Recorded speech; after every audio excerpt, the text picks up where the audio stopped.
still, I am no fish, nigga. Hey, what you know about pressure? Police kicking in the door, talking about the pounds got intercepted. That'll have a nigga stressed. Hey, what's up, fam? Welcome back to the YouTube channel. We're gonna be looking at bizarre government document reveal America's darkest secrets. So we're gonna see all the messed up. I can't cuss because I can't cuss in the first 15 minutes of the YouTube channel. So you're gonna be seeing some really messed up stuff that the government hide from, the citizens and stuff like that. And some things, a lot of things is true, but of course they're gonna call you a conspiracy theorist, So their secrets don't be revealed, even though sometimes they be out in the open. And then later on, without you even noticing, unless you just look it up yourself, then they let they will declassify the document. So and it ended up being true after all. So if it's common sense, believe it. If it's not, then it's a cool thing to know, but don't take it as like a grain of rice until you officially find out, oh, it really is true. But some of these ideas, they're not far-fetched from not being true. So it is what it is. But we're gonna see the crazy things that the government do. Probably we're gonna probably see stuff that's probably already familiar. Let me like it. And let's see what goes on.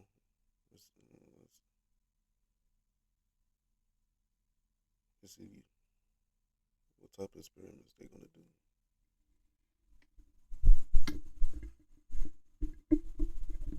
We all know that governments keep secrets from their citizens. In an ideal world, we like to think that all of these lies are necessary to protect national security or avoid a panic. In most democracies, we can hope that the government will eventually declassify these secrets. The US government has plenty of secrets of its own, and thankfully, it has a relatively good record of declassifying material when it no longer poses a risk to security. Buried in these declassified files, however, are gruesome, terrifying, and outright disturbing revelations of what the most powerful nation on Earth has gotten up to over the years. Today, on A Day in History, we're looking at some of the worst and weirdest.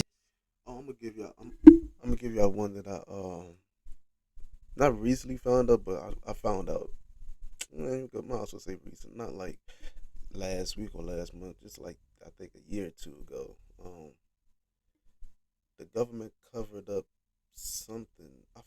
I forgot what it truly was, but they photoshopped something like before Photoshop was even a thing. Like, I don't get how they did it, but they photoshopped some stuff out so they could put some stuff in the picture. I guess there was a lot of bodies or something like that. I don't know what it was, but or was blimps or something. I forgot what it was. I gotta look it up. Damn, I feel so stupid for saying this shit now. But it's a true thing. Like the government somehow photoshopped, cropped out some stuff to make themselves seem important. I don't know. It was something, but they cropped out stuff, and they wasn't keeping it real with it. They was. You know how America do. We some bullies. Secrets revealed by declassified documents. If you're interested in topics like this, check out our other videos looking at the secrets of the CIA or the actions of other governments like Soviet Russia and Nazi Germany. You can also like this video and subscribe to keep up with similar videos in the future. Before we talk about some secrets, we need to talk about something that's definitely not a secret. Our video sponsor, Raid Shadow Legends.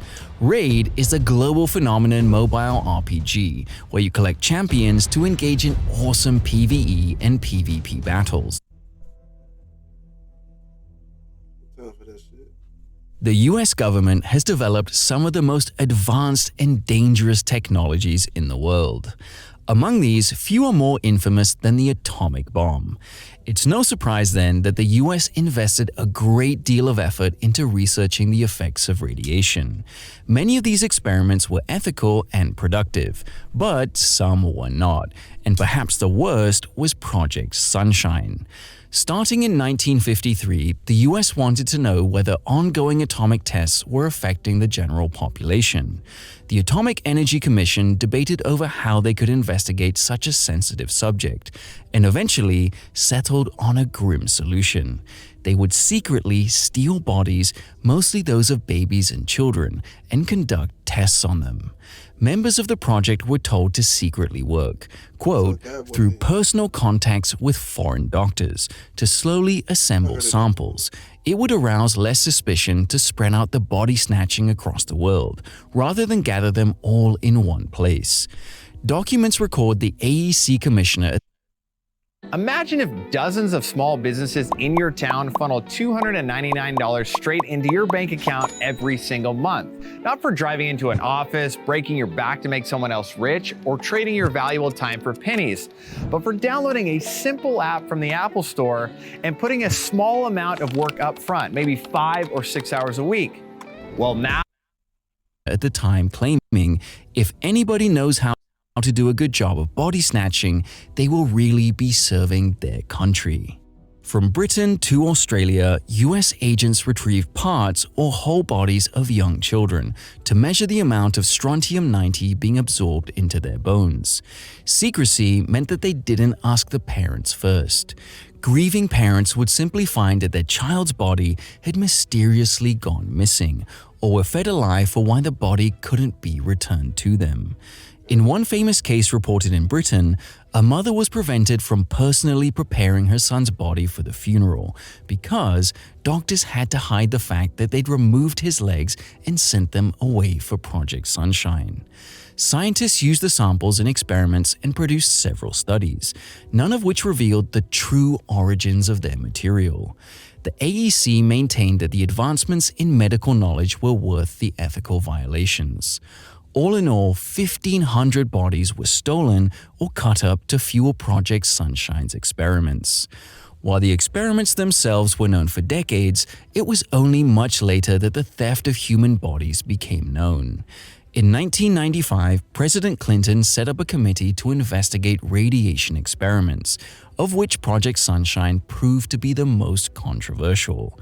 Their report concluded that while the AEC had given plenty of thought to the legality of body snatching, quote, there is no evidence that it sought to consider any independent ethical requirements for disclosure to the families of the subjects or the subjects themselves.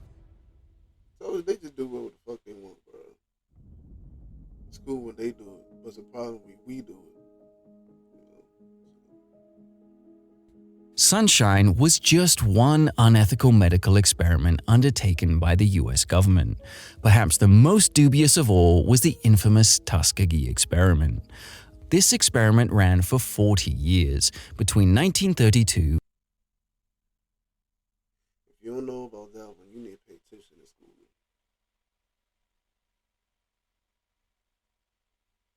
They had to throw that one in there. That's something I already know about. In 1972.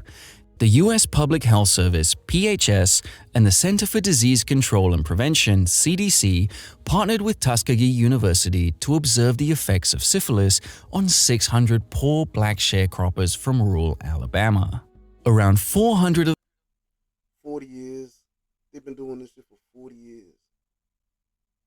And made sure they get poor black people to do this shit. Man, that shit. the subjects tested positive for the disease, with the other 200 as a control group. The black farmers were seen as a powerless group who were unlikely to have the education or resources to cause problems, and they were unlikely to move away, so they made for a good long-term prospect for study.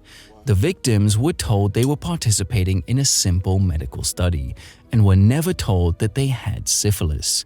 If the illness was impossible to hide, the victims were told that they had bad blood, a bogus term used to hide real medical issues. Documents revealed that there was no concern over the racial dynamics of picking an entirely black population to experiment on. Syphilis can be a dangerous disease. And they couldn't try it on they white. Man, that shit. Let's test it on the black people. Let's see how they react to it.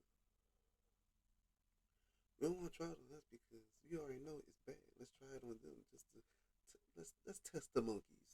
Yeah, basically testing the monkeys. With a range of life-changing or fatal complications. However, it was already a range of life-changing or fatal.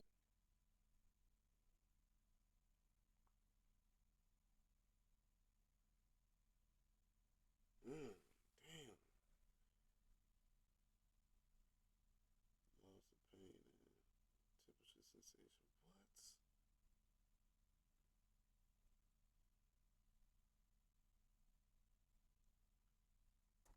Complications. However, it was already highly treatable with penicillin by the early mid-20th century. The researchers could have cured the participants at any point, but refused. But they didn't want to because they want to see how bad will it get. Used to. Not only that, they told participants not to seek any other medical treatment as it could affect the study. By 1948, 140 of the patients had died, many of them from complications of syphilis. Nevertheless, the experiments continued.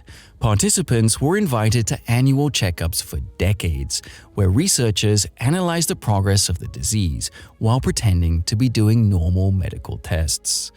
The study continued, and every year more participants would die from the disease. In 1958, the researchers had the audacity to give surviving participants a certificate, quote, in grateful recognition of 25 years of service in the Tuskegee Medical Research Study. By 1968, 35 years after the start of the experiment, just 89 participants were still alive. A review of the experiment that year acknowledged its unethical nature, but insisted that its data was too valuable. At least 130 participants had died from syphilis or related complications by then, but the real number was certainly higher, since not every participant's body was examined. Most of the survivors had health problems like high blood pressure that were linked to the untreated syphilis. Despite the deception and death, do you want to learn the trading strategy I have been perfecting for 20 years? Hello, I'm Tom Leung. I have been teaching beginners how to trade future and stock for the last 4 years. Seeing their success using my strategy has been incredible. One of my top students is a business mom who made over $90,000 in her first year of trading. And then I just opened another account with 65,000 in there. Even though with the downturn market, I make like 28,000 right now. Yeah, I mean, that's awesome. 62,000 on one, 28,000 on another. The project continued until summer 1972, when a whistleblower called Peter Buxton leaked the experiment to the Associated Press. The story prompted huge public backlash, especially from the African American community. The experiment officially ended in November 1972, and various government agencies spent years reviewing the documents. New regulations and oversight committees were established to ensure nothing like it ever happened again. But many felt it was too little, too late. Almost 90% of the victims were already dead. The Tuskegee experiment was a startling display of racial discrimination and government deception, which still casts a dark shadow. To this day, it's a major reason for the distrust of government and medical science among African Americans. In recent years, the memory of Tuskegee was cited as a reason for low vaccine uptake among Black Americans during the COVID-19 pandemic.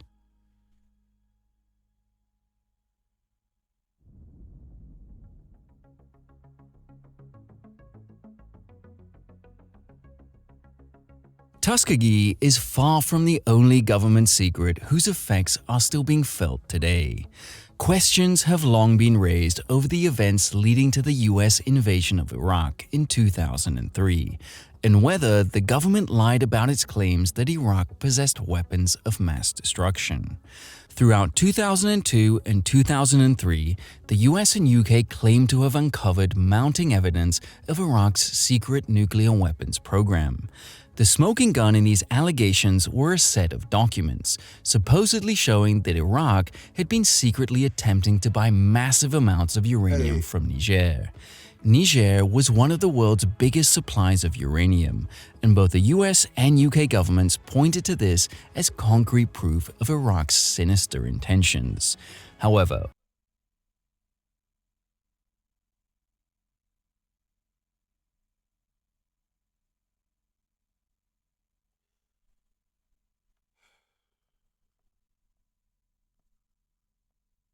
Let me put this up right quick. I hope anybody listening to this, but to be honest with you, Africa should be the the whole Africa should have been Wakanda by now. So you're telling me Africa got all them resources,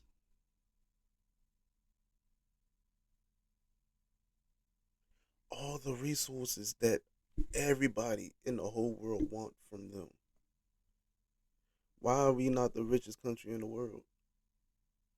I keep on saying we, but I'm not from Africa. I'm black, but I'm not from Africa. I was born in the United States. Yeah, my origin probably came from Africa, but at the same time, I'm over here now. But Africa shouldn't even look like a wasteland no more.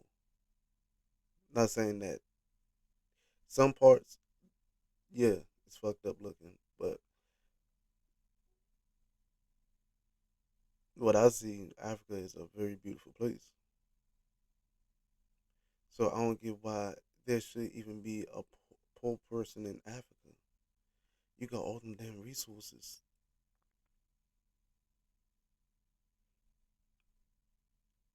Africa should have been the most advanced civilization in the world. It should be. Like far beyond that, people don't even understand. And it seems like we just so damn far behind. We got so much potential. And it's just they just keep on kicking us down. I don't know why. They know the truth. Once black people get their shit together,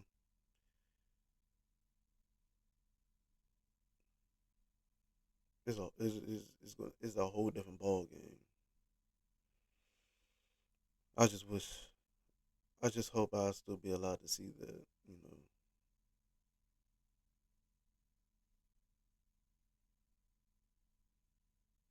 Let me quit my rant.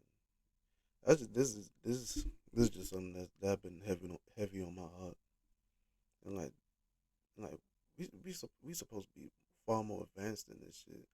It feel like we going backwards. It's like feel like we reached our peak, and now it's just everybody just for themselves. That's all I gotta say. You might have a few good people that help you out, but other than that, stay observant because you never know who might snake you up. You know.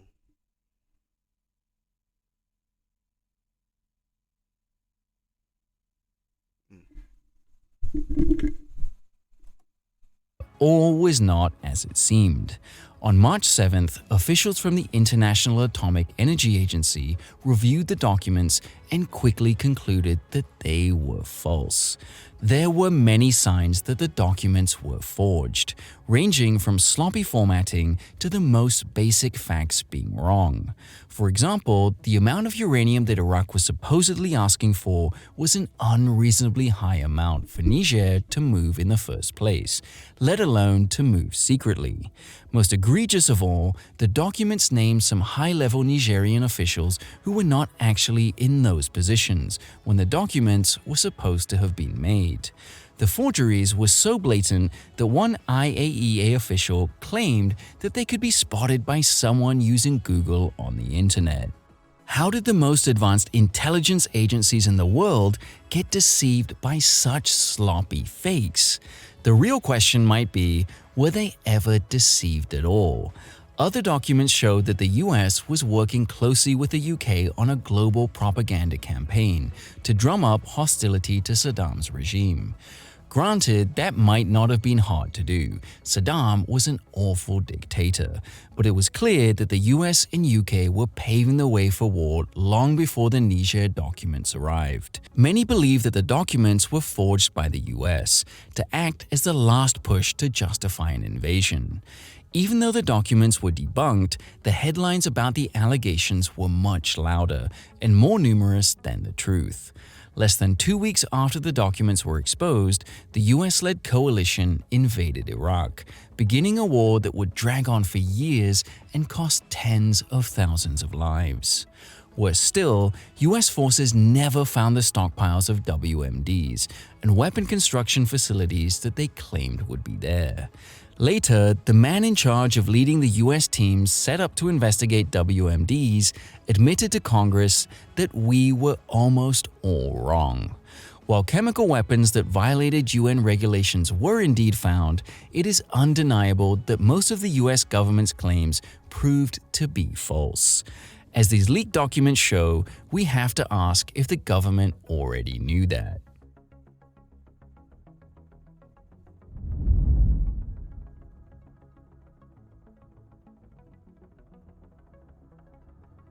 Thankfully, not every government secret is quite so grim. Over the years, declassified documents have revealed that the US government has had complicated relationships with many famous figures.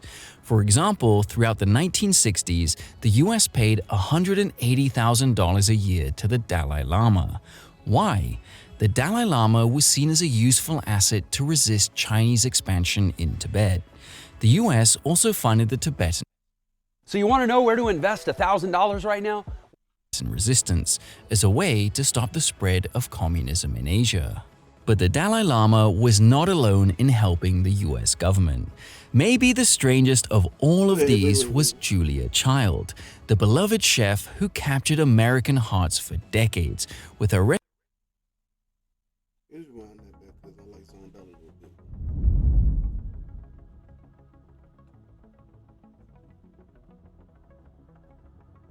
Thankfully, not every government secret is quite so grim. Over the years, declassified documents have revealed that the US government has had complicated relationships with many famous figures. For example, throughout the 1960s, the US paid $180,000 a year to the Dalai Lama. Why? The Dalai Lama was seen as a useful asset to resist Chinese expansion in Tibet.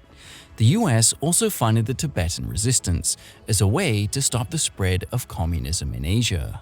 But the Dalai Lama was not alone in helping the US government.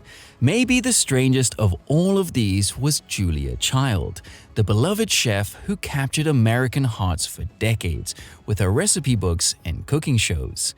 In 2008, declassified documents revealed that Child had begun her cooking career working for the Office of Strategic Services, OSS, during the Second World War. Her enemy, sharks. The OSS wanted a way to stop sharks interfering with underwater explosives. Child ended up creating a shark repellent that successfully protected the explosives, and it's still in use today. This was actually the first time Child dabbled in cooking. Of all the secrets buried in the government files, the true origins of America's first celebrity chef is certainly one of the weirder ones. Of course, not every celebrity was on good terms with the US government. These days, it's well known that the FBI spied on Martin Luther King and attempted to blackmail him with knowledge of his affairs, even suggesting that he should kill himself. Another target of US surveillance was John Lennon, frontman of the Beatles. Lennon was famously active in politics, with strong ties to various anti-war and communist groups. In 1971, Nixon asked the FBI to monitor Lennon, which they did for at least 11 months. They kept records of his meetings with political groups and details of his personal life, but by 1972, they decided that there was nothing worth monitoring. However, the government wouldn't let it be and tried unsuccessfully to deport him in 1973. The truth about the surveillance first emerged in 1981, when an investigative journalist, John Wiener, was granted access to some documents following Lennon's assassination. However, it would take until 2006 for every document to be released, following lengthy court battles and debates about national security. When revelations of the FBI's monitoring came to light, many people couldn't imagine how the government could get away with spying on a popular public figure. As it turns out, they hadn't even begun to scratch the surface.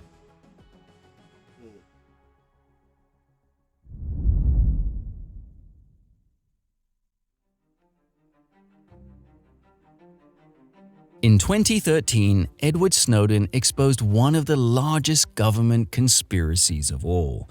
The U.S. I gotta look into that John Lennon one now. Now I'm curious because I know it goes deep, but I always heard about it, but I never did research on it, to have information oh, that's why it's so popular like that. But damn, yeah, I gotta look into this. I'll probably do a reaction on that. If it's too long, if it's an hour long, I'm not doing an hour long video. I barely even want to do 30 minutes, but hey, I'm doing it. But I like my 10 to 15 minute videos.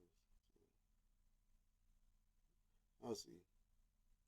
Government had been spying on civilians, organizations, and governments all over the world for decades. Snowden had been an employee of the National Security Agency, NSA, where he became alarmed at the NSA's surveillance program. After his concerns were ignored by NSA officials, Snowden fled to Hong Kong and leaked thousands of classified documents to the press, igniting a global firestorm over surveillance by the US government and its allies. Snowden's leaks showed that NSA, CIA, and other government agencies had been spying on electronic communications around the world. Phone records, text messages, emails, video calls, locational metadata, and other forms of electronic data were being intercepted and recorded for supposed counter-terrorism purposes. Immediately, citizens, journalists, civil rights groups, and foreign governments criticized the US and its allies for huge breaches of privacy. The extent of the surveillance was incredible. Documents showed extensive collaboration between the NSA and major tech companies like Google, Facebook, and Microsoft to steal users' data. For example, the NSA had access to the phone records of over 100. I mean, they can tell you that they're not stealing your data. You could do this to prevent them to steal your data. They still gonna get your data. Data is out there. They're gonna get your data. Whether you like it or not. Whatever you don't want to put on the internet, don't put it on the internet, because guess what? They're gonna get your data. Doesn't matter about your privacy or not. There is no such thing as privacy no more. Get used to it. You can keep it at a minimum, but anything that you don't want to get out there, don't do it. But don't put it, don't put it on the internet. So. 120 million Verizon users. Meanwhile, documents showed that Microsoft had worked closely with the NSA to arrange backdoors into their data servers that gave access to hundreds of millions of users, even though that directly contradicted Microsoft's public commitments to user privacy. By late 2012, the NSA had the means to intercept an estimated 75% of all US internet traffic. But US citizens weren't the only targets. The documents showed how the US was spying on foreign citizens, often in collaboration with their governments. In December 2012, leaked documents showed that the NSA was gathering data on 15 million phone calls a day within Europe, and they had hacked into the private networks of the European Union. It was even revealed that leading politicians like German Chancellor Angela Merkel had their communications tapped. Elsewhere, the NSA spied on Brazilian President Dilma Rousseff and her allies, prompting her to cancel a planned trip to the US in protest. US agencies even hacked into the UN's private video conferencing networks. It seemed that no one was safe. The reaction from the US government was a mix of denial, downplaying, and demonization. President Obama insisted that there was no spying being conducted on Americans, but those claims rang hollow as more documents piled up and evidence became irrefutable. Some officials attempted to blame Russia, arguing that the wound to the US's international reputation was exactly the sort of thing Putin would want. Do you see this war behind me? These claims were fueled when Snowden sought asylum in Russia in 2014 and was later granted citizenship. However, there is no evidence of Snowden having contact with Russia before the leaks, nor is there any evidence that the hundreds of journalists who actually leaked the documents publicly were Russian agents, and none of that disputes the fact that the claims in those documents were true.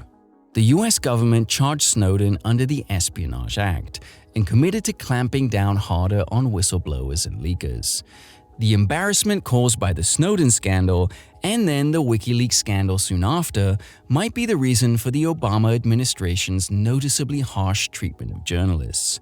According to the ACLU, the majority of jail time handed out by the US government to journalists under the Espionage Act was done by the Obama administration, dwarfing the prosecutions from other famously anti-journalist administrations, like those of FDR, Nixon, or even Donald Trump combined.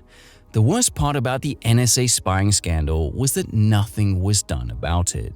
Once public shock and outrage died down, nothing changed. We all seem to have accepted that the US government, or any government, is constantly collecting data on us every minute of our increasingly digital lives. If anything, they've become more blatant about it.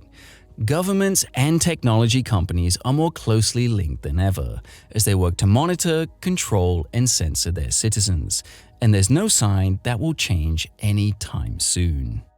We've only caught a glimpse of the secrets hidden in the files of the US government.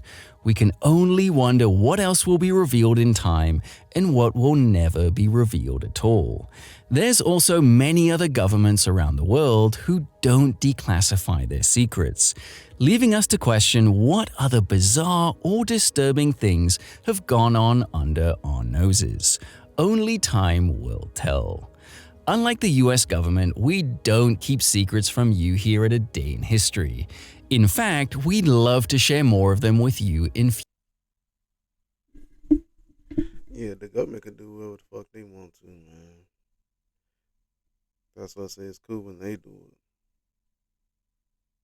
it. You get a slap on the wrist, get swept underneath the rug, and that's it. But let us do any crime. We get the death penalty. We get 500 years. Like, how you get 500 years? We only got 100 years. If that, the most you get is probably like 80 to 50. So,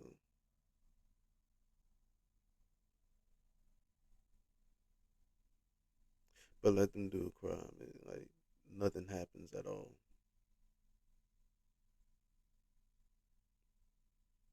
Either nothing get done about it, or it's known, but yeah, what can we do about it? But we depend on them. I'll see y'all in the next video. Whenever the next video even come out. I gotta stop being consistent, but I'll see y'all in the next video.